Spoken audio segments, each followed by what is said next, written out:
ನೀವು ನೋಡ್ತಾ ಇದ್ದೀರಾ ನ್ಯೂಸ್ ಫಸ್ಟ್. ನಾನು ಪ್ರತೀಕ್ಷಾ. ಇತ್ತೀಚಿನ ದಿನಗಳಲ್ಲಿ ಸೋಷಿಯಲ್ ಮೀಡಿಯಾದಲ್ಲಿ ಸಿಕ್ಕಾಪಟ್ಟೆ ಟ್ರೆಂಡ್ ಆಗುತ್ತೆ. ಇದು ಸೋಷಿಯಲ್ ಮೀಡಿಯಾ ಜಮಾನ. ಗಂಟೆಗೊಂದ್ಸಲ ದಿನಕ್ಕೊಂದ್ಸಲ ಟ್ರೆಂಡ್ ಚೇಂಜ್ ಆಗುತ್ತೆ. ಅದೇ ರೀತಿ ಕೆಲವು ವರ್ಷಗಳಿಂದ ಇವಾಗ ತುಂಬಾ ಟ್ರೆಂಡಿಂಗ್ ಅಲ್ಲಿರೋ ವಿಚಾರ ಅಂದ್ರೆ ಹೇರ್ ಹಾಗೂ ಸ್ಕಿನ್ ಕೇರ್. ನೀವು ಸೋಷಿಯಲ್ ಮೀಡಿಯಾ ಓಪನ್ ಮಾಡಿದ್ರೆ ಸಾಕು, ಸ್ಕಿನ್ ಹಾಗೂ ಹೇರ್ಗೆ ಸಂಬಂಧಪಟ್ಟ ತುಂಬಾ ವಿಚಾರಗಳು ನಿಮ್ಮ ಕಣ್ಣಿಗೆ ಬೀಳುತ್ತೆ.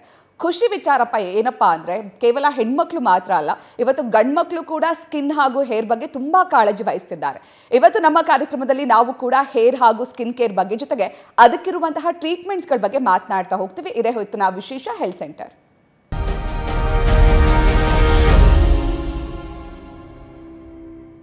ಇವತ್ತಿನ ನಮ್ಮ ಕಾರ್ಯಕ್ರಮದಲ್ಲಿ ಹೇರ್ ಹಾಗೂ ಸ್ಕಿನ್ ಕೇರ್ ಬಗ್ಗೆ ಮಾತನಾಡೋದಕ್ಕೆ ಹಾಗೂ ಅದರ ಬಗ್ಗೆ ಸಂಪೂರ್ಣವಾದ ಮಾಹಿತಿಯನ್ನು ನೀಡೋದಕ್ಕೆ ಆಸಮ್ ಏಸ್ಥೆಟಿಕ್ ಕ್ಲಿನಿಕ್ನ ಸಿಇಒ ಮಾನಸ ಜಯರಾಮ್ ಅವರು ನಮ್ಮ ಜೊತೆ ಇದ್ದಾರೆ. ಬನ್ನಿ, ಅವರ ಕಾರ್ಯಕ್ರಮಕ್ಕೆ ವೆಲ್ಕಮ್ ಮಾಡಿಕೊಂಡು ಕಾರ್ಯಕ್ರಮ ಶುರು ಮಾಡೋಣ. Ma'am, welcome to the show. ನಮಸ್ತೆ ಮ್ಯಾಮ್. ನಾನು ಆಗಲೇ ಹೇಳಿದಾಗೆ ಇತ್ತೀಚಿನ ದಿನಗಳಲ್ಲಿ ಸಿಕ್ಕಾಬಟ್ಟೆ ಟ್ರೆಂಡ್ ಶುರು ಆಗ್ಬಿಟ್ಟಿದೆ. ಸೋಷಿಯಲ್ ಮೀಡಿಯಾ ಓಪನ್ ಮಾಡಿದರೆ ಸಾಕು, ಸ್ಕಿನ್ ಕೇರ್ ಬಗ್ಗೆ, ಹೇರ್ ಕೇರ್ ಬಗ್ಗೆ ನೋಡ್ತೀವಿ. ನಿಮ್ಮದು ಇವಾಗ ನೀವು ಕೂಡ ಒಂದು ಕ್ಲಿನಿಕನ್ನು ಶುರು ಮಾಡಿದ್ದೀರಾ, ಆಸಮ್ ಏಸ್ಥೆಟಿಕ್ ಕ್ಲಿನಿಕ್ ಅಂತ.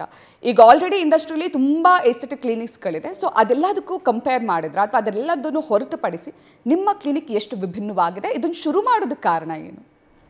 ಆಸಮ್ ಏಸ್ಥೆಟಿಕ್ ಕ್ಲಿನಿಕ್ ಒಂದು ಸ್ಟ್ರಾಂಗ್ ವಿಷನಿಂದ ನಾವು ಸ್ಟಾರ್ಟ್ ಮಾಡಿರೋದು. ಸೊ ಇಂಟರ್ನ್ಯಾಷನಲ್ ಸ್ಟ್ಯಾಂಡರ್ಡ್ ಏಸ್ಥೆಟಿಕ್ ಟ್ರೀಟ್ಮೆಂಟ್ನ ಜನರಿಗೆ ಕೊಡಬೇಕಂತ ಅಂದ್ಬಿಟ್ಟು ನಾವು ಸ್ಟಾರ್ಟ್ ಮಾಡಿದ್ದೀವಿ. ಸೊ ಎಷ್ಟೊಂದು ಕ್ಲಿನಿಕ್ಸ್ ಇರುತ್ತೆ, ಸೊ ಜನಕ್ಕೆ ಕನ್ಫ್ಯೂಷನ್ ಇರುತ್ತೆ ಎಲ್ಲಿ ಹೋಗೋದು ಅಂತ ಅಂದ್ಬಿಟ್ಟು. ಇವಾಗ ಏನಾಗುತ್ತೆ ಅಂತಂದರೆ, ನಾನು ಅಬ್ಸರ್ವ್ ಮಾಡಿರೋ ಪ್ರಕಾರ ಸಾಕಷ್ಟು ಜನರು ಸ್ಕಿನ್, ಅವರ ಹೇರ್ ಮತ್ತು ಅವ್ರ ಲುಕ್ಸ್ಗೆ ಅವ್ರು ಕಾನ್ಫಿಡೆಂಟ್ ಕಾಣಿಸ್ಬೇಕಂತ ಅಂದ್ಬಿಟ್ಟು ತುಂಬ ಇಚ್ಛಿಸ್ತಾ ಇರ್ತಾರೆ. ಆದರೆ ಅವ್ರಿಗೇನು ಕನ್ಫ್ಯೂಷನ್ ಇರುತ್ತೆ ಅಂದರೆ, ಒಂದು ಕ್ಲಿನಿಕ್ ಇದು ಮೆಡಿಕಲ್ ಬ್ಯಾಕ್ಗ್ರೌಂಡ್ ಇರುವಂಥ ಕ್ಲಿನಿಕಾ ಇಲ್ವಾ, ಇನ್ನು ಕೆಲವ್ರಿಗೆ ಇದು ಸೈಡ್ ಎಫೆಕ್ಟ್ಸ್ ಇರುತ್ತಾ ಇಲ್ವಾ, ಈ ಥರ ಕೆಲವೊಂದೊಂದು ಡೌಟ್ಸ್ ಇರುತ್ತೆ. ಸೊ ಆ ಥರ ಈ ಉದ್ದೇಶದಿಂದ ಈ ಡೌಟ್ಸು ಜನರಿಗೆ ಒಂದು ಒಳ್ಳೆ ರೀತಿ ಮಾರ್ಗದರ್ಶನ ಕೊಡಬೇಕಂತ ಅಂದ್ಬಿಟ್ಟು ಆಸಮ್ ಏಸ್ಥೆಟಿಕ್ ಕ್ಲಿನಿಕ್ನ ನಾವು ಶುರು ಮಾಡಿರೋದು. ಸೊ ಇಲ್ಲಿ ಎಕ್ಸ್ಪೀರಿಯನ್ಸ್ ಡಾಕ್ಟರ್ಸ್ ಇದ್ದಾರೆ, ವೆಲ್ ಕ್ವಾಲಿಫೈಡ್ ಡರ್ಮಟಾಲಜಿಸ್ಟ್, ಟ್ರೈಕಾಲಜಿಸ್ಟ್ ಇದ್ದಾರೆ. ಸೊ ನಿಮಗೆ ರಿಸಲ್ಟ್ಸ್ ಕೊಡೋದಲ್ಲಿ ನಾವು ಮೇನ್ ಇಂಟೆನ್ಷನ್ ನಾವು ನಿಮಗೆ ರಿಸಲ್ಟ್ಸ್ ಕೊಡಬೇಕಂತ ಅಂದ್ಬಿಟ್ಟು ನಾವು ಇರ್ತೀವಿ. ಸೊ ನಮ್ಮ ಮೋಟೋ ತುಂಬ ಸಿಂಪಲ್, ಅಂದರೆ ಬ್ಯೂಟಿ ಬಂದ್ಬಿಟ್ಟು ನೀವು ತುಂಬ ಲಕ್ಸುರಿ ಇರುತ್ತೆ ಅಂತ ಅಂದ್ಬಿಟ್ಟು ಏನಿಲ್ಲ. ಇಟ್ ಈಸ್ ಹೌ ಕಾನ್ಫಿಡೆಂಟ್ ನೀವು ಕಾಣಿಸ್ಕೊಳ್ಬೇಕಂತ ಅಂದ್ಬಿಟ್ಟು ನಮ್ಮ ಮೇನ್ ಮೋಟೋ ಇರುತ್ತೆ. ಸೊ ಇದರಲ್ಲಿ ಆಸಮ್ ಏಸ್ಥೆಟಿಕ್ ಕ್ಲಿನಿಕಲ್ಲಿ ನಾವು ಸೈನ್ಸ್ ಮತ್ತು ಏಸ್ಥೆಟಿಕ್ನ ಕಂಬೈನ್ ಮಾಡಿ ನಿಮಗೆ ಟ್ರೀಟ್ಮೆಂಟ್ ಕೊಡ್ತಾ ಇರ್ತೀವಿ. ಪ್ರತಿಯೊಬ್ಬರಿಗೂ ಒಂದು ಕಸ್ಟಮೈಸ್ ಟ್ರೀಟ್ಮೆಂಟ್ನ ಪ್ಲ್ಯಾನ್ ಮಾಡಿ ನಿಮಗೆ ಒಂದು ರಿಯಲಿಸ್ಟಿಕ್ ಟ್ರಾನ್ಸ್ಫಾರ್ಮೇಷನ್ ಕೊಡಬೇಕು ಅನ್ನೋದು ನಮ್ಮ ಉದ್ದೇಶ ಆಗಿರುತ್ತೆ. ಇನ್ನು ಮ್ಯಾಮ್, ನಾನು ಆಗಲೇ ಹೇಳಿದಾಗೆ ಸೋಷಿಯಲ್ ಮೀಡಿಯಾ ಓಪನ್ ಮಾಡಿದ್ರೆ ಈ ಹೇರ್ ಕೇರ್ ಬಗ್ಗೆ, ಸ್ಕಿನ್ ಕೇರ್ ಬಗ್ಗೆ ತುಂಬ ವೀಡಿಯೋಸ್ಗಳನ್ನ ನೋಡ್ತೀವಿ. ತುಂಬ ಜನ ಡಾಕ್ಟರ್ಸ್ ಕೂಡ ಇವಾಗ ಸೋಷಿಯಲ್ ಮೀಡಿಯಾದಲ್ಲಿ ಕಾಣಿಸ್ಕೊಳ್ಳೋದಕ್ಕೆ ಶುರು ಮಾಡಿದ್ದಾರೆ. ಬಟ್ ಒಂದು ಕನ್ಫ್ಯೂಷನ್ ಏನಪ್ಪ ಅಂದರೆ, ಇವಾಗ ತುಂಬ ಜನ ಇನ್ಫ್ಲೂಯೆನ್ಸರ್ಸ್ ಹೇಳ್ತಾರೆ, ನಾನು ಈ ಮಾಯ್ಶ್ಚರೈಸರ್ ಯೂಸ್ ಮಾಡ್ತಿದ್ದೀನಿ, ನಾನು ಈ ಸನ್ಸ್ಕ್ರೀನ್ ಯೂಸ್ ಮಾಡ್ತಿದ್ದೀನಿ ಅಂತ. ಸೊ ನೋಡೋರೆಲ್ಲರೂ ಏನು ಮಾಡ್ತಾರೆ, ಓಕೆ ಇವ್ರು ಇದನ್ನು ಹೇಳಿದ್ರು ಈ ಪ್ರಾಡಕ್ಟ್ ನಾನು ಯೂಸ್ ಮಾಡ್ತೀನಿ, ಓಕೆ ಅವ್ರು ಅದನ್ನು ಹೇಳಿದ್ರು ಆ ಪ್ರಾಡಕ್ಟ್ ನಾನು ಯೂಸ್ ಮಾಡ್ತೀನಿ ಅಂತ ಹೇಳ್ತಾರೆ. ಇದು ಎಷ್ಟು ಮಟ್ಟಿಗೆ ಸರಿ? ಯಾರೋ ಬಂದು ಹೇಳಿದ ತಕ್ಷಣ ಅದನ್ನು ಫಾಲೋ ಮಾಡೋದು ಎಷ್ಟು ಮಟ್ಟಿಗೆ ಸರಿ? ಇದು ತುಂಬ ಒಳ್ಳೆ ಕ್ವೆಶನ್. ಆ್ಯಕ್ಚುಲಿ ಏನಂತ ಅಂದರೆ, ಪ್ರತಿಯೊಬ್ಬರಿಗೂ ಒಂದು ಸ್ಕಿನ್ ಟೈಪ್, ಇವಾಗ ಒಬ್ರಿಗೆ ಆಯಿಲಿ ಸ್ಕಿನ್ ಇರ್ಬೋದು, ಕೆಲವ್ರಿಗೆ dry skin, acne prone skin, ಇಲ್ಲ ಕಾಂಬಿನೇಷನ್ ಸ್ಕಿನ್ ಇರುತ್ತೆ. ಇವಾಗ ನಿಮ್ಮ ಫ್ರೆಂಡಿಗೆ ವರ್ಕ್ ಆಗಿರುವಂಥ ಪ್ರಾಡಕ್ಟ್ ನಮಗೆ ವರ್ಕ್ ಆಗಬೇಕಂತನಿಲ್ಲ, ನಮ್ಮದೇ ಸ್ಕಿನ್ ಟೈಪ್ ಇರುತ್ತೆ. ಸೊ ನಾವೇನು ಮಾಡಬೇಕು, ಪ್ರಾಪರ್ ಡರ್ಮಟಾಲಜಿಸ್ಟ್ನ ಕನ್ಸಲ್ಟ್ ಮಾಡಿ ನಮ್ಮ ಸ್ಕಿನ್ ಟೈಪ್ಗೆ ಅನುಗುಣವಾದಂಥ ಮಾಯ್ಶ್ಚರೈಸರ್ ಆಗಿರ್ಬೋದು, ಸನ್ಸ್ಕ್ರೀನ್ ಆಗಿರ್ಬೋದು ನಾವು ಯೂಸ್ ಮಾಡಬೇಕಾಗತ್ತೆ. ಆಲ್ವೇಸ್ ನಮ್ಮ ಸ್ಕಿನ್ ಕೇರ್ ರೂಟೀನ್ ಏನಿರುತ್ತೆ ನಾವು ಸಿಂಪಲಾಗಿ ಇಟ್ಕೊಬೇಕಾಗತ್ತೆ. ಬೇಸಿಕ್ ಪ್ರತಿಯೊಬ್ಬರೂ ಸ್ಟಾರ್ಟ್ ಮಾಡಬೇಕಾದ್ರೆ ಒಂದು ಬೇಸಿಕ್ ಕ್ಲೆನ್ಸರಿಂದ ಇಟ್ಕೊಳ್ಳಿ. So morning routine, night routine ಅಂತ ಏನಿರುತ್ತಲ್ಲ, ಮಾರ್ನಿಂಗ್ ಒಂದು ಬೇಸಿಕ್ ಕ್ಲೆನ್ಸರ್ ಯೂಸ್ ಮಾಡಿ, ಮಾಯ್ಶ್ಚರೈಸರ್ ಪ್ಲಸ್ ಸನ್ಸ್ಕ್ರೀನ್ ಯೂಸ್ ಮಾಡಲೇಬೇಕಾಗತ್ತೆ ಕಂಪಲ್ಸರಿ ಪ್ರತಿಯೊಬ್ಬರು ಕೂಡ. ನೈಟ್ ನಾವು ಡಬಲ್ ಕ್ಲೆನ್ಸ್ ಮಾಡಬೇಕಾಗತ್ತೆ. ಅಂದರೆ ಇವಾಗ ಮಿಸಲರ್ ವಾಟರ್ ಇರ್ಬೋದು ಮತ್ತು ಕ್ಲೆನ್ಸರ್ ಯೂಸ್ ಮಾಡಿಬಿಟ್ಟು ನಾವೊಂದು ಥಿಕ್ ಮಾಯ್ಶ್ಚರೈಸರ್ ಅಪ್ಲೈ ಮಾಡೋದು. ಈ ಸ್ಕಿನ್ ಕೇರ್ ರೋಟೀನ ನಾವು ಫಾಲೋ ಮಾಡಬೇಕಾಗತ್ತೆ. ಮತ್ತು ನಮ್ಮ ಸ್ಕಿನ್ ಟೈಪ್ಗೆ ಸೂಟ್ ಆಗುವಂಥ ಪ್ರಾಡಕ್ಟ್ಸ್ನ ನಾವು ಯೂಸ್ ಮಾಡಬೇಕಾಗತ್ತೆ. ಇನ್ನು ಈ ಸನ್ಸ್ಕ್ರೀನ್ ಅಂತ ನೀವು ಮೆನ್ಷನ್ ಮಾಡಿದ್ರಿ. ಈಗ ಸನ್ಸ್ಕ್ರೀನ್ ಅಂದರೆ ಬಿಸಿಲಿಗೆ ಹೋಗಬೇಕಾದ್ರೆ ಟ್ಯಾನ್ ಆಗದೆ ಇರೋದನ್ನು ತಪ್ಪಿಸೋದಕ್ಕೆ ಸನ್ಸ್ಕ್ರೀನ್ ಯೂಸ್ ಮಾಡಬೇಕು ಅಂತ ಹೇಳ್ತಾರೆ. ಹಾಗಾದರೆ ಮನೆಯಲ್ಲಿರೋರು ಸನ್ಸ್ಕ್ರೀನ್ ಯೂಸ್ ಮಾಡೋ ಅವಶ್ಯಕತೆ ಇಲ್ವಾ? ಕೇವಲ ಬಿಸಿಲಿಗೆ ಹೋಗೋಕ್ಕೆ ಮುಂಚೆ ಮಾತ್ರ ಸನ್ಸ್ಕ್ರೀನ್ ಯೂಸ್ ಮಾಡಬೇಕಾ? ಸನ್ಸ್ಕ್ರೀನ್ ಅನ್ನೋದು 365 ಡೇಸ್ ನಾವು ಪ್ರತಿದಿನವೂ ಯೂಸ್ ಮಾಡಲೇಬೇಕಾಗತ್ತೆ.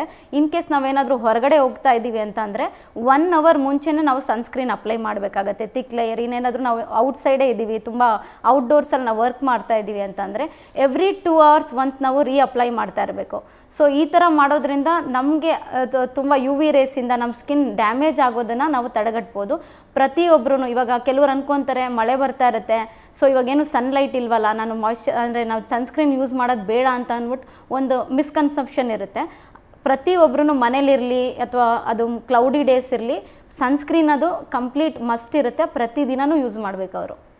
ಇನ್ನು ಈ ಸ್ಟ್ರೆಸ್ ಮತ್ತು ಪೊಲ್ಯೂಷನ್ ಬಗ್ಗೆ ಮಾತನಾಡೋದಾದರೆ, ನಾವೇನೇ ಸ್ಕಿನ್ ಕೇರ್ ಮಾಡಿದ್ರು, ಎಷ್ಟೇ ಪ್ರಾಡಕ್ಟ್ಗಳನ್ನ ಯೂಸ್ ಮಾಡಿದ್ರು ಕೂಡ ತುಂಬ ಕಡೆ ಕೇಳ್ತಾ ಇರ್ತೀವಿ, ಸ್ಟ್ರೆಸ್ ತೊಗೋಬೇಡಿ ಪಿಂಪಲ್ಸ್ ಆಗುತ್ತೆ ಅಂತ ಹೇಳ್ತಾರೆ, ಸ್ಟ್ರೆಸ್ ತೊಗೊಂಡ್ರೆ ಹೇರ್ ಫಾಲ್ ಆಗುತ್ತೆ ಅಂತ ಹೇಳ್ತಾರೆ. ಇವಾಗ ಬೆಂಗಳೂರಲ್ಲಿ ಸಿಕ್ಕಾಬಟ್ಟೆ ಪೊಲ್ಯೂಷನ್ ಇರುತ್ತೆ, ನಾವು ಹೊರಗಡೆ ಓಡಾಡಬೇಕಾದ್ರೆ ಡಸ್ಟ್ ಮುಖದ ಮೇಲೆ ಕೂತ್ಕೊಳ್ಳುತ್ತೆ. ಸೊ ಸ್ಟ್ರೆಸ್ ಮತ್ತು ಪೊಲ್ಯೂಷನಿಂದ ಕೂಡ ಸ್ಕಿನ್ ಡ್ಯಾಮೇಜ್ ಆಗೋ ಸಾಧ್ಯತೆ ಇರುತ್ತೆ. ಖಂಡಿತ ಹೌದು. ಪೊಲ್ಯೂಷನ್ ಅನ್ನೋದು ಕೂಡ ನಮ್ಮ ಸ್ಕಿನ್ ಡ್ಯಾಮೇಜ್ ಮಾಡ್ತಾ ಇರುತ್ತೆ. ಅದಕ್ಕೋಸ್ಕರನೇ ಆದಷ್ಟು ನಾವು ನಮ್ಮ ಪ್ರಾಡಕ್ಟ್ಸ್ನ ಕರೆಕ್ಟ್ ವೇಯಲ್ಲಿ ನಾವು ಯೂಸ್ ಮಾಡೋದು ತುಂಬ ಇಂಪಾರ್ಟೆಂಟ್ ಆಗುತ್ತೆ. ಇವಾಗ ನಾವೇನಾದರೂ ಹೊರಗಡೆ ಹೋಗಿ ಬಂದರೆ ಸೊ ನಾವು ಅದನ್ನು ನೀಟಾಗಿ ಕ್ಲೆನ್ಸ್ ಮಾಡಿ ನಾವು ಫೇಸ್ನ ಕ್ಲೀನಾಗಿ ಇಟ್ಕೊಬೇಕಾಗತ್ತೆ. ಇನ್ ಕೇಸ್ ನಾವೇನಾದರೂ ಬಿಸಿಲಿಗೆ ಹೋದರೆ ನಮ್ಮ ಸ್ಕಿನ್ನನ್ನು ಪ್ರೊಟೆಕ್ಟ್ ಮಾಡೋದಕ್ಕೆ ಕ್ಯಾಪ್ಸ್ ಯೂಸ್ ಮಾಡೋದಾಗಿರ್ಬೋದು, ಅಥವಾ ಯಾವುದಾದ್ರೂ ಮಾಸ್ಕ್ ಯೂಸ್ ಮಾಡಿದ್ರೆ ಡೈರೆಕ್ಟ್ ಸನ್ ಎಕ್ಸ್ಪೋಜರ್ ನಾವು ಅವಾಯ್ಡ್ ಮಾಡ್ತಾ ಇರ್ತೀವಿ. ಸೊ ಬೇಸಿಕ್ಕಾಗಿ ಕ್ಲೆನ್ಸಿಂಗ್ ಜೆಂಟಲಾಗಿ ಮನೇಲೂ ಕೂಡ ಜೆಂಟಲ್ ಎಕ್ಸ್ಫೋಲಿಯೇಷನ್ ಮಾಡ್ಕೊತಾ ಇರ್ಬೋದು. ಇಲ್ಲ ಅಂತಂದರೆ ನೀವು ಮಂತ್ಲಿ ಒನ್ಸ್ ಹೈಡ್ರೋಫೇಶಿಯಲ್ ಮಾಡಿದಾಗ ನಾವು ಏನಾಗುತ್ತೆ, ಡೀಪ್ಲಿ ನಿಮ್ಮ ಸ್ಕಿನ್ನನ್ನು ಎಕ್ಸ್ಫೋಲಿಯೇಟ್ ಮಾಡಿ, ಕೆಲವೊಂದೊಂದು ಸತಿ ಡೆಡ್ ಸೆಲ್ಸ್ ಇರ್ಬೋದು, ಕೆಲವೊಂದೊಂದು ಪೋರ್ಸ್ ನಿಮಗೆ ಕ್ಲಾಸ್ಡ್ ಆಗಿರುತ್ತೆ, ನೀವು ಏನೇ ಪ್ರಾಡಕ್ಟ್ಸ್ ಯೂಸ್ ಮಾಡ್ತಾ ಇದ್ರು ನಿಮ್ಮ ಸ್ಕಿನ್ ಅಬ್ಸರ್ವ್ ಮಾಡ್ತಿರಲ್ಲ.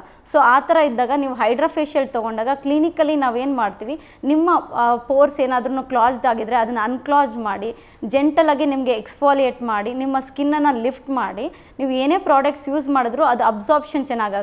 ಹೈಡ್ರೇಷನ್ ಇದ್ದಾಗ ಸ್ಕಿನ್ನು ನಿಮಗೆ ಗ್ಲೋ ಬರುತ್ತೆ. ಸೊ ಹಾಗಾಗಿ ನೀವು ಜೆಂಟಲ್ ಎಕ್ಸ್ಫೋಲಿಯೇಷನ್ ಮಾಡ್ಕೊತಾ ಇರಬೇಕು ರೆಗ್ಯುಲರಾಗಿ. ಕ್ಲೆನ್ಸಿಂಗ್ ತುಂಬ ಇಂಪಾರ್ಟೆಂಟ್ ಇರುತ್ತೆ. ಸೊ ನೀವೊಂದು ಪ್ರಾಪರ್ ಸ್ಕಿನ್ ಕೇರ್ ರೂಟೀನ್ನ ಫಾಲೋ ಮಾಡ್ತಾ ಇರಬೇಕು.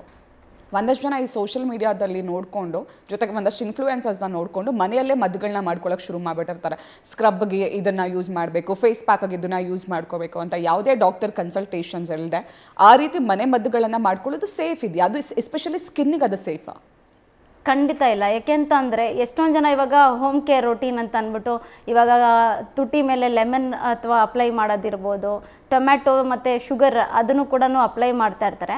ಅದು ಕೆಲವ್ರಿಗೆ ಏನಾಗುತ್ತೆ ಅಂತಂದರೆ, ಒಬ್ಬರಿಗೆ ಇವಾಗ ನಮ್ಮ ಫ್ರೆಂಡ್ಗೆ ಯಾರಿಗೋ ವರ್ಕ್ ಆಗಿರುತ್ತೆ, ಅವ್ರಿಗೆ ಚೆನ್ನಾಗಿ ಕಾಣಿಸ್ತಾ ಇರುತ್ತೆ ಅಂತ ನಾವು ಟ್ರೈ ಮಾಡ್ತೀವಿ. ನಮ್ಮ ಬಾಡಿ ಏನಾದರೂ ಅದಕ್ಕೆ ಅಲರ್ಜಿಕ್ ಇದ್ದರೆ ಅಥವಾ ನಮಗೆ ಸೆನ್ಸಿಟಿವ್ ಸ್ಕಿನ್ ಇದ್ದರೆ ಅದರಿಂದ ಇನ್ಫ್ಲಮೇಷನ್ ಕ್ರಿಯೇಟ್ ಆಗಿ ನಮ್ಮ ಸ್ಕಿನ್ ಕೂಡ ಡ್ಯಾಮೇಜ್ ಆಗುತ್ತೆ.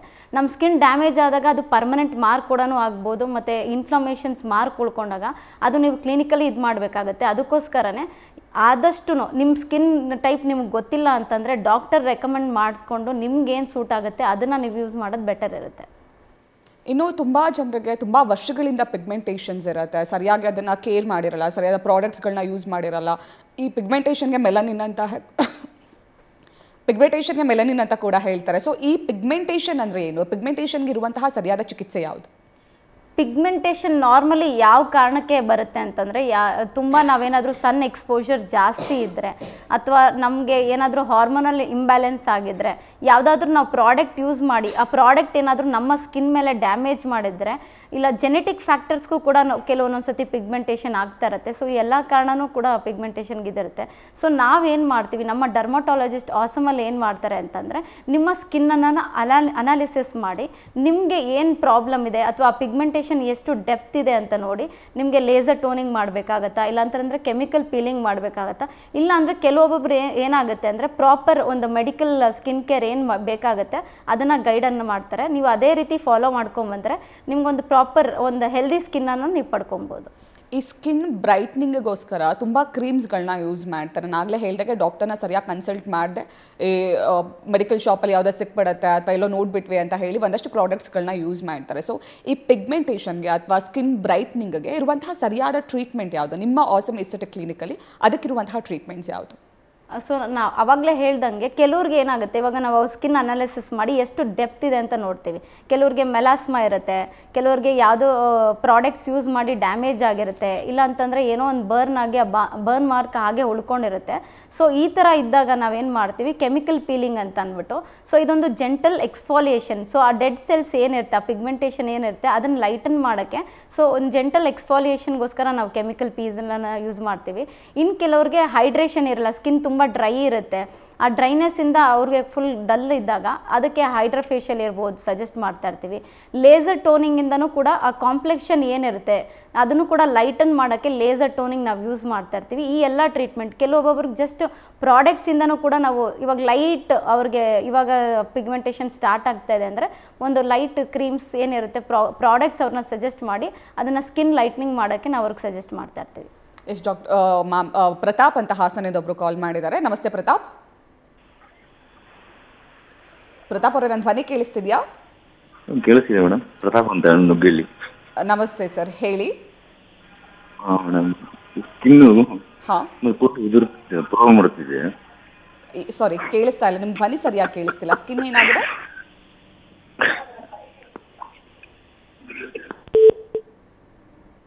ಓಕೆ, ಸಾರಿ, ಕರೆ ಕಟ್ಟಾಗಿದೆ. ನಾವಾಗಲೇ ಮಾತನಾಡಬೇಕು, ನೀವು ಟ್ರೀಟ್ಮೆಂಟ್ಸ್ ಬಗ್ಗೆ ಹೇಳ್ತಾ ಇದ್ರಿ, ಹೈಡ್ರಾ ಫೇಶಿಯಲ್ ಟ್ರೀಟ್ಮೆಂಟ್ ಬಗ್ಗೆ ಹೇಳಿದ್ರಿ. ಒಂದಷ್ಟು ಜನಕ್ಕೆ ಟ್ರೀಟ್ಮೆಂಟ್ಸ್ ಅಂದ್ರೇ ಭಯ. ಅದು ಎಷ್ಟೇ ಸೇಫ್ ಆಗಿದ್ರೂ ಕೂಡ ಟ್ರೀಟ್ಮೆಂಟ್ ಅಂತ ಹೆಸರು ಕೇಳಿದ್ರೆ ಹೆದರ್ಕೊಬಿಡ್ತಾರೆ. ತುಂಬ ಜನ ಮನೆಯಲ್ಲಿ ಪೇರೆಂಟ್ಸ್ ಹೇಳೋದು, ಏನಕ್ಕೆ ಟ್ರೀಟ್ಮೆಂಟ್ ಏನು ತೊಗೊಳ್ತೀಯಾ, ಮುಖ ಹಾಳಾಗ್ಬಿಡುತ್ತೆ ಅಂತ ಹೇಳ್ತಾರೆ.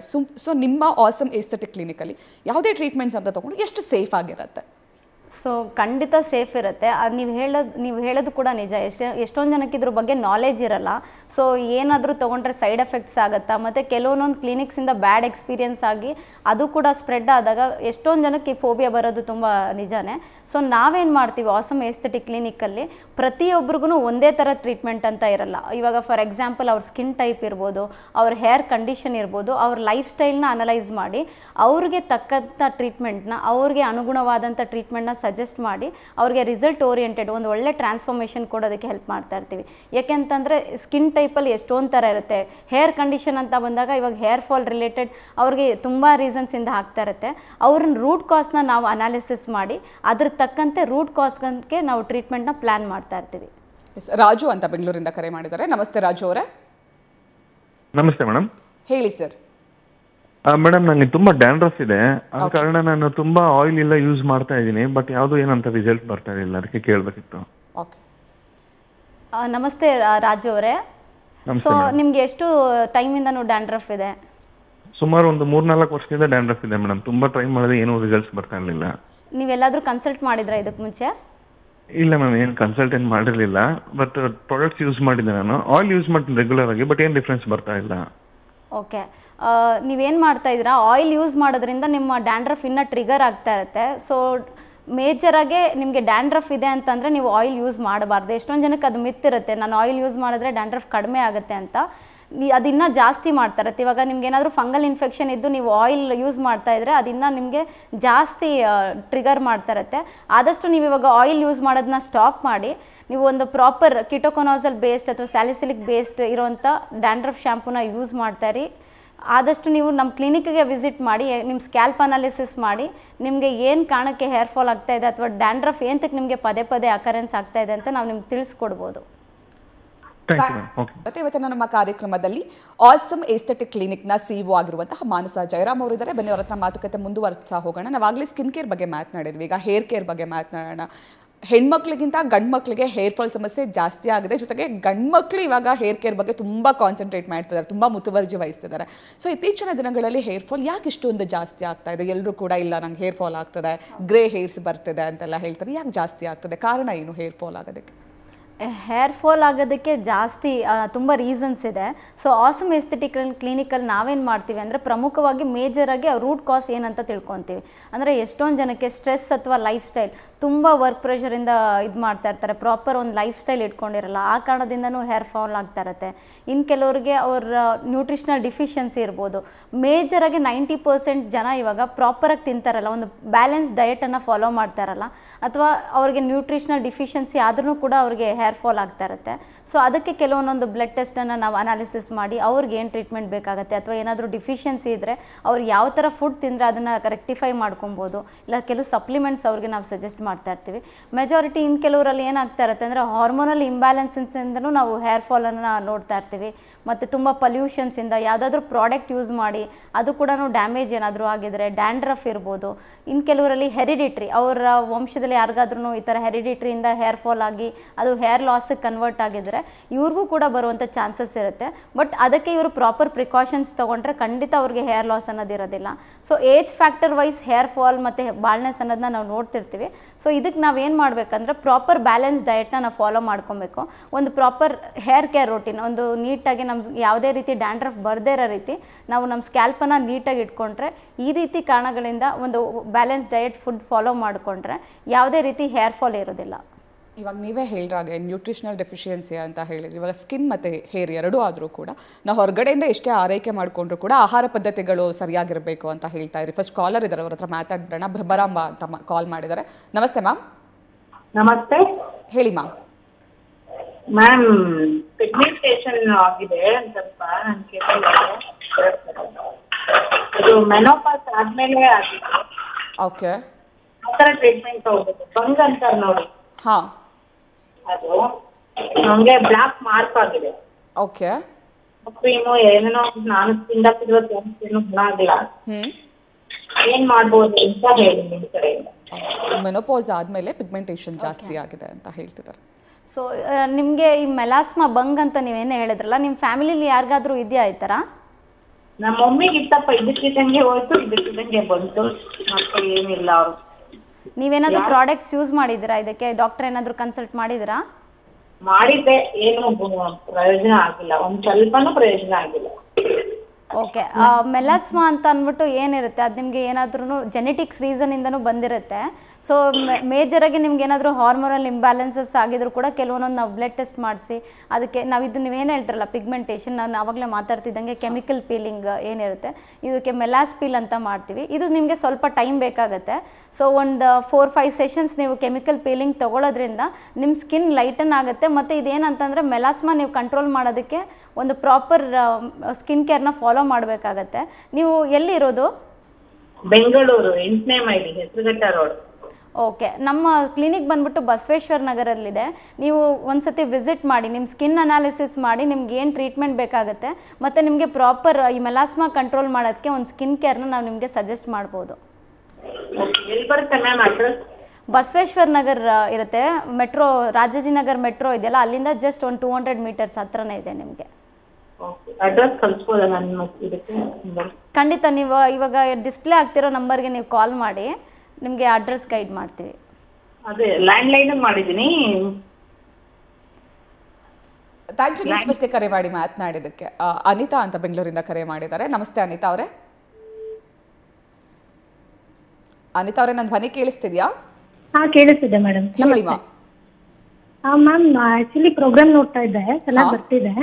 ಸೊ ಈಗ ಮ್ಯಾಮ್, ಡಾಕ್ಟರ್ ಮೇಡಮ್ ಹೇಳ್ತಿದ್ರು ಈಗ ಸ್ಕಿನ್ ರಿಲೇಟೆಡ್ ಏನಾದ್ರು ಇಶ್ಯೂಸ್ ಇದ್ರೆ ಸಾರ್ಟ್ ಔಟ್ ಆಗತ್ತೆ ಅಂತ. ನಂಗೆ ಕೆಲವೊಂದು ಡೌಟ್ಸ್ ಇದೆ. ನಂಗೆ ಇವಾಗ ಫೇಸ್ ಅಲ್ಲಿ ಮ್ಯಾಮ್ ಹತ್ರ ಮಾತಾಡ್ಬೋದಾ ಮ್ಯಾಮ್? ಕೇಳಿಸ್ಕೊಳ್ತಿದ್ದಾರೆ, ಹೇಳಿ. ಖಂಡಿತ ಹೇಳಿ. ಓಕೆ. ನನ್ಗೆ ಆಕ್ಚುಲಿ ಫೇಸ್ ಅಲ್ಲಿ ಬ್ಲಾಕ್ ಮಾರ್ಕ್ಸ್ ಇದೆ, ಒಂದು ಬ್ಲಾಕ್ ಸ್ಪಾಟ್ಸ್ ತರ ಬಂದಿದೆ. ಓಕೆ. ಸೊ ಅದು ನನ್ಗೆ ತುಂಬಾ ಇವಾಗ ಒಂದು 2-3 ಇಯರ್ಸ್ ಇಂದ ಸ್ಟಾರ್ಟ್ ಆಗಿದೆ. ಮುಂಚೆ ಕ್ಲಿಯರ್ ಇತ್ತು ಸ್ಕಿನ್. ಅದಕ್ಕೆ ರೀಸನ್ ಏನು, ಅದಕ್ಕೆ ಟ್ರೀಟ್ಮೆಂಟ್ ಏನಾದ್ರು ಇದೆಯಾ ಅಂತ ಗೊತ್ತಿಲ್ಲ. ಇದು ಬ್ಲ್ಯಾಕ್ ಸ್ಪಾಟ್ಸ್ ನಿಮಗೆ ಏನು ರೀಸನ್ ಇಂದ ಬಂದಿರೋದು? ಅಂದ್ರೆ ನೀವೇನಾದ್ರೂ ಪ್ರಾಡಕ್ಟ್ ಯೂಸ್ ಮಾಡಿನಾ, ಇಲ್ಲ ಅಂತಂದ್ರೆ ನಿಮ್ಗೆ? ಇಲ್ಲ ಪ್ರಾಡಕ್ಟ್ ಏನು ಯೂಸ್ ಮಾಡಿಲ್ಲ ಮ್ಯಾಮ್. ಬಟ್ ಅದು 2-3 ಇಯರ್ಸ್ ಇಂದ ಸ್ಟಾರ್ಟ್ ಆಗಿದೆ ನನಗೆ. ಫಸ್ಟ್ ಇಂಚಲ್ಲಿ ಚಿಕ್ಕದಾಗಿತ್ತು, ಈಗ ಫೇಸ್ ಅಲ್ಲೆಲ್ಲ ಅಲ್ಲಲ್ಲಿ ಸ್ಪಾಟ್ಸ್ ಆಗ್ತಾ ಇದೆ. ಅಂದ್ರೆ ಇದು ನೀವು ಹೇಳ್ತಿರೋದು ಒಂದೇ ಕಡೆ ಸ್ಪಾಟಿಂಗ್ ಇರೋದಾ, ಇಲ್ಲಾಂದ್ರೆ ಮಲ್ಟಿಪಲ್ ಬ್ಲ್ಯಾಕ್ ಸ್ಪಾಟ್ಸ್ ಇದೆಯಾ ನಿಮ್ಗೆ? ಮಲ್ಟಿಪಲ್ ಇದೆ ಮೇಡಮ್. ಓಕೆ. ಮೇಜರ್ ಆಗಿ ನಿಮ್ಗೆ ಎಲ್ಲಿ ಇರೋದು? ಫೇಸ್ ಅಲ್ಲ, ನೆಕ್ ಅಲ್ಲ? ಫೇಸ್ ಅಲ್ಲಿ ಇದೆ. ಯೂಶಲಿ ಚೀಕ್ಸ್ ಅಲ್ಲಿ ಇದೆ, ಮತ್ತೆ ಫೋರ್ಹೆಡ್ ಅಲ್ಲಿ ಇದೆ. ಓಕೆ. ನೀವು ಹೇಳ್ತಿರೋದು ಮೋಲ್ ಬಗ್ಗೆನಾ? ಏನಾದರೂ ನಿಮಗೆ ಮೋಲ್ ಇದೆ ಅಂತ ಅಂದ್ಬಿಟ್ಟು ಮೋಲ್ ಬಗ್ಗೆ ಮಾತಾಡ್ತಿದ್ದೀರಾ? ಸ್ಪಾಟ್ಸ್ ಬಂದಿದೆ, ಸ್ಪಾಟ್ಸ್ ತರ. ಓಕೆ. ನೀವು ಏನು ಪ್ರಾಡಕ್ಟ್ ಯೂಸ್ ಮಾಡ್ತಿದ್ದೀರಾ ಪ್ರೆಸೆಂಟ್ ಅದಕ್ಕೋಸ್ಕರ? ಪ್ರೆಸೆಂಟ್ ನಾನಂದ್ರೆ ಈಗ ಗುಡ್ ವೈಬ್ಸ್ ಮಾಯಿಶ್ಚರೈಸರ್ ಯೂಸ್ ಮಾಡ್ತಾ ಇದ್ದೀನಿ. ಓಕೆ. ಅದರಿಂದ ಬೇರೆ ಏನು ನನಗೆ ಸ್ಕಿನ್ ರಿಲೇಟೆಡ್ ಇಶ್ಯೂಸ್ ಇಲ್ಲ. ಬಟ್ ಆ ಸ್ಪಾಟ್ಸ್ ಏನಾದರೂ ರಿಮೂವ್ ಮಾಡಕ್ ಆಗ್ಬೋದಾ, ಇಲ್ಲ ಅದಕ್ಕೆ ಏನಾದ್ರು ಟ್ರೀಟ್ಮೆಂಟ್ ಇದೆಯಾ ಅಂತ? ಓಕೆ. ನೀವು ಹೇಳ್ತಾ ಇರೋದು ಕಂಪ್ಲೀಟ್ಲಿ ಅನಲೈಸ್ ನನಗೆ ಯಾವ ಥರ ಅಂತ ಅಂದ್ಬಿಟ್ಟು ಗೊತ್ತಾಗ್ತಿಲ್ಲ. ಬಟ್ ನಾವೇನು ಮಾಡ್ಬೋದು ಅಂತಂದರೆ, ಇವಾಗ ಕೆಲವೊಂದೊಂದು ಆ್ಯಕ್ಟಿವ್ಸ್ ಯೂಸ್ ಮಾಡೋದ್ರಿಂದ ಜೆಂಟಲ್ ಎಕ್ಸ್ಫೋಲಿಯೇಟ್ ಆಗುತ್ತೆ. ನಿಮಗೆ ಅದು ಟ್ರೀಟ್ಮೆಂಟ್ ನೆಸಸರಿ ಇದೆ ಅಂತಲೂ ಹೇಳೋಕ್ಕಾಗೋದಿಲ್ಲ. ಕೆಲವೊಂದೊಂದು ಪ್ರಾಡಕ್ಟ್ಸ್ ಜೆಂಟಲಿ ಎಕ್ಸ್ಫೋಲಿಯೇಟ್ ಮಾಡಿದಾಗ ಡೆಡ್ ಸೆಲ್ಸ್, ಅದು ಸ್ಪಾಟ್ಸ್ ಏನಿದೆ ಅದು ರಿಮೂವ್ ಆದಾಗ ನಿಮಗೊಂದು ಫ್ರೆಶ್ ಸ್ಕಿನ್ ಬರುತ್ತೆ. ಅದು ಕೂಡ ಮಾಡ್ಬೋದು. ಇನ್ ಕೇಸ್ ಏನಾದರೂ ಅದು ಕ್ಲಿನಿಕಲ್ ಟ್ರೀಟ್ಮೆಂಟ್ ಅವಶ್ಯಕತೆ ಇದೆ ಅಂತಂದರೆ ನಾವು ಅದಕ್ಕೆ ಲೇಸರ್ ಟೋನಿಂಗ್ ಅಥವಾ ಕೆಮಿಕಲ್ ಪೀಲಿಂಗ್ ಮಾಡಿದ್ರೆ ನಿಮ್ಗೆ ಆ ಸ್ಪಾಟ್ ಏನಿತ್ತಲ್ಲ ಅದನ್ನು ನಾವು ರೆಕ್ಟಿಫೈ ಮಾಡ್ಬೋದು. ನೀವು ಒಂದ್ಸತಿ ಕ್ಲಿನಿಕ್ ವಿಸಿಟ್ ಮಾಡಿ. ಯಾಕೆಂದರೆ ನೀವು ಹೇಳ್ತಾ ಇರೋದು ನನಗೆ ಕಾಲಲ್ಲಿ ಅಷ್ಟು ಗೊತ್ತಾಗ್ತಿಲ್ಲ, ನೋಡಿದಾಗ ಅದು ಎಕ್ಸಾಕ್ಟ್ಲಿ ನಾವು ನಿಮಗೆ ತಿಳಿಸ್ಕೊಡ್ಬೋದು. Okay ma'am. ಇದು ಕ್ಲಿನಿಕ್ ಲೊಕೇಶನ್ ಮ್ಯಾಮ್ ಎಕ್ಸಾಕ್ಟ್ಲಿ ಈಗ ನಾವು ಬಸವೇಶ್ವರ ನಗರದಲ್ಲಿ ಇರೋದು. ಸೊ ನಿಯರ್ ಬೈ ಇದೆಯಾ ಇಲ್ಲ ನನಗೆ ಲೊಕೇಶನ್ ಗೊತ್ತಾಗಲಿಲ್ಲ ಮ್ಯಾಮ್. ಇದು ಬಸವೇಶ್ವರ ನಗರಲ್ಲೇ ಇರೋದು. ನಿಮಗೆ ರಾಜಾಜಿನಗರ್ ಮೆಟ್ರೋ ಸ್ಟೇಷನಿಂದ ಮೋದಿ ಹಾಸ್ಪಿಟಲ್ ರೋಡಲ್ಲಿದೆ. ಸೊ ನಿಮಗೆ ಡಿಸ್ಪ್ಲೇಲಿ ಕಾಣ್ತಿರೋ ನಂಬರ್ಗೆ ನೀವು ಮೆಸೇಜ್ ಮಾಡಿದ್ರೆ ನಿಮಗೆ ಲೊಕೇಶನ್ ಶೇರ್ ಮಾಡ್ತೀವಿ. Sure madam. ಓಕೆ ಮ್ಯಾಮ್, ಆಯ್ತು. ಥ್ಯಾಂಕ್ ಯು ನ್ಯೂಸ್ ಫಸ್ಟ್ಗೆ ಕರೆ ಮಾಡಿ ಮಾತನಾಡಿದ್ದಕ್ಕೆ. ಈಗ ನೀವಾಗಲೇ ಹೇಳ್ತಾ ಇದ್ರಿ ಹೇರ್ ಫಾಲ್ಗೆ ಅಂದರೆ ಆಹಾರ ಪದ್ಧತಿ ಸರಿಯಾಗಿರಬೇಕು, ಜೊತೆಗೆ ಅದಕ್ಕೆ ಏನೋ ಕರೆಕ್ಟಾಗಿ ಶಾಂಪು ಯೂಸ್ ಮಾಡಬೇಕು, ಕಂಡೀಷ್ನರ್ ಯೂಸ್ ಮಾಡಬೇಕು ಅಂತ. ಹೆರಿಡಿಟರಿಯಿಂದ ಬರೋ ಚಾನ್ಸಸ್ ಕೂಡ ಇರುತ್ತೆ ಅಂತ ಹೇಳಿರಿ. ಈಗ ಸರಿಯಾಗಿ ಶಾಂಪು ಯೂಸ್ ಮಾಡ್ತಿದ್ದೀರಿ, ಕಂಡೀಷ್ನರ್ ಯೂಸ್ ಮಾಡ್ತಿದ್ದೀರಿ, ಸರಿಯಾಗಿರೋ ಆಹಾರ ಪದ್ಧತಿ ಕೂಡ ಇದೆ, ಆದರೂ ಕೂಡ ಹೇರ್ ಫಾಲ್ ಆಗ್ತಿದೆ ಅಂತ ಅನ್ನೋರಿಗೆ ಯಾವ ರೀತಿ ಟ್ರೀಟ್ಮೆಂಟ್ಸ್ ಇದೆ ನಿಮ್ಮ ಕ್ಲಿನಿಕಲ್ಲಿ? ನೀವು ಹೇಳ್ದಂಗೆ ಹೆರಿಡಿಟ್ರಿಯಿಂದನೂ ಕೂಡ ಹೇರ್ ಫಾಲ್ ಮತ್ತು ಅದು ಬಾಲ್ನೆಸ್ಗೆ ಕನ್ವರ್ಟ್ ಆಗ್ತಾ ಇರುತ್ತೆ. ಇದಕ್ಕೆ ಅವರು ಮುಂಚೆಯಿಂದನೇ ಪ್ರಿಕಾಷನ್ ತೊಗೊಬೇಕಾಗತ್ತೆ. ಇವಾಗ ಬಾಲ್ನೆಸ್ ಅನ್ನೋದು ಕಂಪ್ಲೀಟ್ಲಿ ಇನಿಷಿಯಲಿ ಯಾರೂ ಒಟ್ಟಿಗೆ ಬಾಲ್ಡ್ ಆಗಲ್ಲ, ಅದು ಒಂದು ಸೈನ್ ಕೊಡುತ್ತೆ ಹೇರ್ ಫಾಲ್ ಮುಖಾಂತರ. ನಿಮ್ಗೇನಾದ್ರೂ ಒಂದು ವಾರಕ್ಕಿಂತ ಹೆಚ್ಚು ಜಾಸ್ತಿ ದಿನದಿಂದ ದಿನಕ್ಕೆ ಹೇರ್ ಫಾಲ್ ಇನ್ಕ್ರೀಸ್ ಆಗ್ತಾ ಇದೆ, ಅಥವಾ ಈ ಹೇರ್ ಫಾಲ್ ತುಂಬ ಟೈಮಿಂದ ಇದೆ ಅಂತಂದರೆ ನೀವು ಡಾಕ್ಟರ್ನ ಕನ್ಸಲ್ಟ್ ಮಾಡಬೇಕಾಗತ್ತೆ. ಆವಾಗ ನಿಮಗೆ ಈ PRP ಅಂತ ಇರ್ಬೋದು, ನಿಮ್ಮ ಬ್ಲಡ್ ಇನ್ವೆಸ್ಟಿಗೇಷನ್ ಮಾಡಿ ಯಾವ ಕಾರಣಕ್ಕೆ ನಿಮಗೆ ಹೇರ್ ಫಾಲ್ ಆಗ್ತಾ ಇದೆ ಅಂತ ಸಜೆಸ್ಟ್ ಮಾಡ್ತಾರೆ. ಕೆಲವೊಬ್ಬರಿಗೆ ಇದನ್ನು ಪ್ರಿವೆಂಟಿಂಗ್ ಕಾಸ್ ಆಗಿ ಲೇಸರ್ ಥೆರಪಿ ಇರ್ಬೋದು, PRP, GFC, ಎಕ್ಸೋಸೋಮ್ಸ್ ಅಂತ ಟ್ರೀಟ್ಮೆಂಟ್ ಇರುತ್ತೆ. ಈ ಟ್ರೀಟ್ಮೆಂಟ್ಗಳನ್ನು ನೀವು ತೊಗೊಳ್ತಿದ್ರೆ ನಿಮ್ಗೆ ಯಾವುದೇ ರೀತಿ ಬಾಲ್ನೆಸ್ ಅಂತ ಬರಲ್ಲ. ಸೊ ನೀವು ಅದನ್ನು ಇನಿಷಿಯಲ್ ಸ್ಟೇಜಸ್ಸಲ್ಲೇ ಅರೆಸ್ಟ್ ಮಾಡ್ಬೋದು. ಸೊ ಪ್ರಿವೆಂಟಿವ್ ಟ್ರೀಟ್ಮೆಂಟ್ನ ನೀವು ತೊಗೊಳ್ಬೇಕಾಗತ್ತೆ. PRP ನಿಮಗೆ ಯಾವ ಥರ ಅಂತಂದರೆ ನಿಮ್ಮದೇ ಆದಂಥ ಬ್ಲಡ್ಡನ್ನು ಎಕ್ಸ್ಟ್ರಾಕ್ಟ್ ಮಾಡಿ, ಸೊ ಅದೊಂದು ಟ್ಯೂಬಲ್ಲಿ ನಾವು ಏನು ಮಾಡ್ತೀವಿ, ಪ್ಲಾಸ್ಮಾನ ಎಕ್ಸ್ಟ್ರಾಕ್ಟ್ ಮಾಡಿ ನಿಮ್ಗೆ ಇಂಜೆಕ್ಟ್ ಮಾಡೋದ್ರಿಂದ ನಿಮ್ಗೆ ಯಾವುದೇ ರೀತಿ ಸೈಡ್ ಎಫೆಕ್ಟ್ಸ್ ಇರಲ್ಲ. ಯಾಕೆಂತಂದರೆ ನಿಮ್ಮ ಬ್ಲಡ್ಡಿಂದನೇ ನಾವು ಡಿರೈಡ್ ಮಾಡಿರೋಂಥ ಪ್ಲಾಸ್ಮಾನ ನಿಮ್ಮ ಸ್ಕ್ಯಾಲ್ಪಿಗೆ ಇಂಜೆಕ್ಟ್ ಮಾಡಿ ಅದನ್ನು ನಿಮಗೆ ಹೇರ್ ಫಾಲಿಕಲ್ ಸ್ಟಿಮ್ಯುಲೇಟ್ ಮಾಡುತ್ತೆ. ಅಂದರೆ ಒಂದು ಒಳ್ಳೆ ಗ್ರೋತನ್ನು ನೀವು ನೋಡ್ಬೋದು. ಸುಜಾತ ಅಂತ ತುಮಕೂರಿಂದ ಕರೆ ಮಾಡಿದ್ದಾರೆ. ನಮಸ್ತೆ ಮಾ. ಸುಜಾತ ಅವರೇ, ನನ್ನ ಧ್ವನಿ ಕೇಳಿಸ್ತಿದ್ಯಾ? ಹಾಂ, ಕೇಳಿಸ್ತಾ ಇದೆ. ಹೇಳಿಮ್ಮ, ಏನು ಸಮಸ್ಯೆ ಇದೆ? ನಮ್ಗೆ ಏನು ಸಮಸ್ಯೆ ಇಲ್ಲ, ಜಾಸ್ತಿ ಹೇರ್ ಫಾಲ್ ಆಗ್ತಿದೆ ಅದಕ್ಕೆ. ಓಕೆ, ಹೇರ್ ಫಾಲ್ ಸಮಸ್ಯೆ ಇದೆ. ಸುಜಾತ ಅವರೇ ನಮಸ್ತೆ. ನಿಮಗೆ ಡ್ಯಾಂಡ್ರಫ್ ಏನಾದರೂ ಇದೆಯಾ? ಡ್ಯಾಂಡ್ರಫ್ ಏನೂ ಇಲ್ಲ, ಬಟ್ ಜಾಸ್ತಿ ಹೇರ್ ಫಾಲ್ ಆಗ್ತಿದೆ. ಓಕೆ, ನೀವು ಏನಾದರೂ ಕನ್ಸಲ್ಟ್ ಮಾಡಿದ್ರೆ ಎಲ್ಲಾದರೂ ಇದಕ್ಕೆ ಮುಂಚೆ? ಇಲ್ಲ, ಎಲ್ಲೂ ಮಾಡಿಲ್ಲ, ಇದೆ ಫಸ್ಟ್. ಓಕೆ, ನಿಮ್ಗೆ ಏನು ಅನ್ಸುತ್ತೆ, ನಿಮ್ಗೆ ಯಾವ ಕಾರಣದಿಂದ ಹೇರ್ ಫಾಲ್ ಆಗ್ತಿರ್ಬೋದು? ಅಂದರೆ ನಿಮ್ಮ ಫುಡ್ ಹ್ಯಾಬಿಟ್ಸ್ ಎಲ್ಲ, ನಿಮ್ಮ ಲೈಫ್ ಸ್ಟೈಲ್ ಯಾವ ಥರ ಇದೆ? ಈ ಥರ ಮೊದಲು ಒಂದಷ್ಟಿಂದ ಈ ಥರ ಆಗ್ತಿದೆ, ಮುಂಚೆ ಇರಲಿಲ್ಲ. ಓಕೆ, ನಿಮ್ಮ ಊಟದ ಆಹಾರ ಎಲ್ಲ ಹೆಂಗಿದೆ? ನೀವು ಪ್ರಾಪರಾಗಿ ಬ್ಯಾಲೆನ್ಸ್ ಡಯಟ್ ತಿಂತಾ ಇದ್ದೀರಾ? ಮಾಮೂಲಿ ಇದು ಮುದ್ದೆ ಸಾಂಬಾರು, ಇದು ತರಕಾರಿ ಎಲ್ಲ ತಿಂತಾ ಇದ್ದೀನಿ. ಓಕೆ, ಸೊ ನಾನು ನಿಮ್ಗೆ ಏನು ಸಜೆಸ್ಟ್ ಮಾಡ್ತೀನಿ ಅಂತಂದರೆ ಆದಷ್ಟು ಒಂದು ಪ್ರಾಪರ್ ಫುಡ್ ಹ್ಯಾಬಿಟ್ನ ನೀವು ಸೆಲೆಕ್ಟ್ ಮಾಡ್ಕೊಳ್ಳಿ. ಒಂದು 15 ನಿಮಿಷನಾದರೂ ಸನ್ ಎಕ್ಸ್ಪೋಜರ್ ಇರಬೇಕು. ಅಂದರೆ ಬಿಸಿಲಿಗೆ ಒಂದು 15 ನಿಮಿಷ ದಿನದಲ್ಲಿ ನೀವು ಹೋಗಿ ವಾಕ್ ಮಾಡೋದಾಗಿರ್ಬೋದು. ವಾರಕ್ಕೆ 3 ಸತಿ ನೀವು ನಾರಿನಾಂಶ ಇರುವಂಥ ಊಟನ ನೀವು ಇನ್ಕ್ಲೂಡ್ ಮಾಡಿ. ವಾರಕ್ಕೆ 1 ಸತಿ ನೀವು ಡ್ಯಾಂಡ್ರಫ್ ಶ್ಯಾಂಪೂನ ಯೂಸ್ ಮಾಡಿ. ಇನ್ ಕೇಸ್ ಏನಾದರೂ ನಿಮಗೆ ಡ್ಯಾಂಡ್ರಫ್ ಇದ್ರೂ ಕೂಡ ನಿಮಗೆ ಹೇರ್ ಫಾಲ್ ಆಗ್ತಾ ಇರುತ್ತೆ, ಅದು ನಮ್ಮ ಕಣ್ಣಿಗೆ ಕಾಣಿಸೋದಿಲ್ಲ. ಕೆಲವೊಂದು ಸತಿ ಆ ಸ್ಕ್ಯಾಲ್ ಬಿಲ್ಡಪ್ ಏನಿರುತ್ತೆ ನಿಮಗೆ ರೂಟಲ್ಲಿ ಇರುತ್ತೆ, ನಿಮಗೆ ನೇಕೆಡ್ ಐಸಿಗೆ ಕಾಣಿಸೋದಿಲ್ಲ. ನೀವು 1 ಸತಿ ಕ್ಲಿನಿಕ್ನ ವಿಸಿಟ್ ಮಾಡಿ ನಿಮ್ಮ ಸ್ಕ್ಯಾಲ್ಪ್ ಅನಾಲಿಸಿಸ್ ಮಾಡಿ ನಿಮ್ಗೆ ಏನಾದರೂ ಡ್ಯಾಂಡ್ರಫ್ ಇದ್ದರೆ ಅದ್ರ ತಕ್ಕಂತೆ ಟ್ರೀಟ್ಮೆಂಟ್ನ ನಿಮ್ಗೆ ಸಜೆಸ್ಟ್ ಮಾಡ್ಬೋದು. ಸೊ ಇವಾಗ ನೀವು ಮನೇಲಿ ಮಾಡೋದಕ್ಕೆ ಫುಡ್ ಹ್ಯಾಬಿಟ್ ನೀವು ಮೇಂಟೈನ್ ಮಾಡಬೇಕಾಗತ್ತೆ. ಥ್ಯಾಂಕ್ ಯು ನ್ಯೂಸ್ ಫಸ್ಟ್ಗೆ ಕರೆ ಮಾಡಿ ಮಾತನಾಡೋದಕ್ಕೆ. ಇನ್ನು ನಿಮ್ಮ ಆಸಮ್ ಎಸ್ಥೆಟಿಕ್ ಕ್ಲಿನಿಕಲ್ಲಿ ಸ್ಕಿನ್ ಮತ್ತು ಹೇರ್ಗೆ ಟ್ರೀಟ್ಮೆಂಟ್ ಇದೆ, ಜೊತೆಗೆ ಡೆಂಟಲ್ಗೂ ಕೂಡ ಟ್ರೀಟ್ಮೆಂಟ್ ಇದೆ. ನಾವು ಯೂಶಲಿ ಕೇಳಿರೋ ಹಾಗೆ ಎಸ್ಥೆಟಿಕ್ ಕ್ಲಿನಿಕಲ್ಲಿ ಸ್ಕಿನ್ ಮತ್ತು ಹೇರ್ ಮಾತ್ರ ನೋಡ್ತಾರೆ, ನಿಮ್ಮಲ್ಲಿ ಡೆಂಟಲ್ ಕೂಡ ಇದೆ. ಸೊ ಯಾವ್ಯಾವ ರೀತಿ ಟ್ರೀಟ್ಮೆಂಟ್ಸ್ಗಳಿದೆ ಡೆಂಟಲ್ಗೆ ರಿಲೇಟೆಡ್ ಆಗಿ? ಡೆಂಟಲಲ್ಲಿ ರೂಟ್ ಕೆನಲ್ ಇರ್ಬೋದು, ಸ್ಮೈಲ್ ಮೇಕೋವರ್ಸ್ ಇರ್ಬೋದು, ಸ್ಮೈಲ್ ಡಿಸೈನಿಂಗ್ಸು, ಇನ್ ಕೇಸ್ ಏನಾದ್ರೂ ಡೆಂಟಲ್ ಇಂಪ್ಲಾಂಟ್ಸ್ ಮಾಡಬೇಕಾದ್ರೆ ಡೆಂಟಲ್ ಇಂಪ್ಲಾಂಟು, ಕೆಲವ್ರಿಗೆ ಇವಾಗ ಡಿಂಪಲ್ ಕ್ರಿಯೇಷನ್ಸ್ ಬೇಕಾಗಿರುತ್ತೆ. ಸೊ ಆ Dimple creation, so dental aesthetics ಕೂಡ ನಾವು ಮಾಡ್ತಾ ಇರ್ತೀವಿ. ಕಂಪ್ಲೀಟ್ ಇದು ಒನ್ ಸ್ಟಾಪ್ ಸೊಲ್ಯೂಷನ್ ಅಂತ ನಿಮ್ಗೆ ಹೇಳ್ಬೋದು. ಥ್ಯಾಂಕ್ ಯು ಸೋ ಮಚ್ ನಮ್ಮ ಕಾರ್ಯಕ್ರಮಕ್ಕೆ ಬಂದು ಸ್ಕಿನ್ ಬಗ್ಗೆ, ಹೇರ್ ಬಗ್ಗೆ ಸಾಕಷ್ಟು ಮಾಹಿತಿಯನ್ನು ತಿಳಿಸ್ಕೊಟ್ರಿ, ಟ್ರೀಟ್ಮೆಂಟ್ಸ್ ಬಗ್ಗೆ ಜನರಿಗೆ ತಿಳಿಸ್ಕೊಟ್ರಿ. Thank you so much. Thank you. ವೀಕ್ಷಕರೇ, ನಿಮಗೂ ಕೂಡ ನಿಮ್ಮ ಚರ್ಮ ಹಾಗೂ ಕೂದಲಿನ ಬಗ್ಗೆ ನೀವು ಕೂಡ ಆರೈಕೆ ಮಾಡ್ಕೊಳ್ಳೋದಾದ್ರೆ ಅಥವಾ ಅದ್ರ ಬಗ್ಗೆ ಏನೇ ಡೌಟ್ಸ್ಗಳಿದ್ದಲ್ಲಿ ಅಥವಾ ಅದಕ್ಕೆ ಸರಿಯಾದ ಚಿಕಿತ್ಸೆಗಳು ಬೇಕಾದಲ್ಲಿ ನೀವು ಕೂಡ ಆಸಮ್ ಏಸ್ಥೆಟಿಕ್ ಕ್ಲಿನಿಕ್ಗೆ ಭೇಟಿ ನೀಡಿ ಸರಿಯಾದ ಟ್ರೀಟ್ಮೆಂಟ್ಸನ್ನು ತಗೊಳ್ಬಹುದು. ಆಸಮ್ ಏಸ್ಥೆಟಿಕ್ ಕ್ಲಿನಿಕ್ ಅಡ್ರೆಸ್ ಈ ರೀತಿ ಆಗಿದೆ: 719 2nd floor, 2nd stage, West of Quad Road, Basaveshwara Nagar, Bangalore 560079. Contact number ಹೇಳ್ತೀನಿ, ನೋಟ್ ಮಾಡ್ಕೊಳ್ಳಿ: 9620911112. ಮತ್ತೊಂದು ಸಂಖ್ಯೆ 9620911115.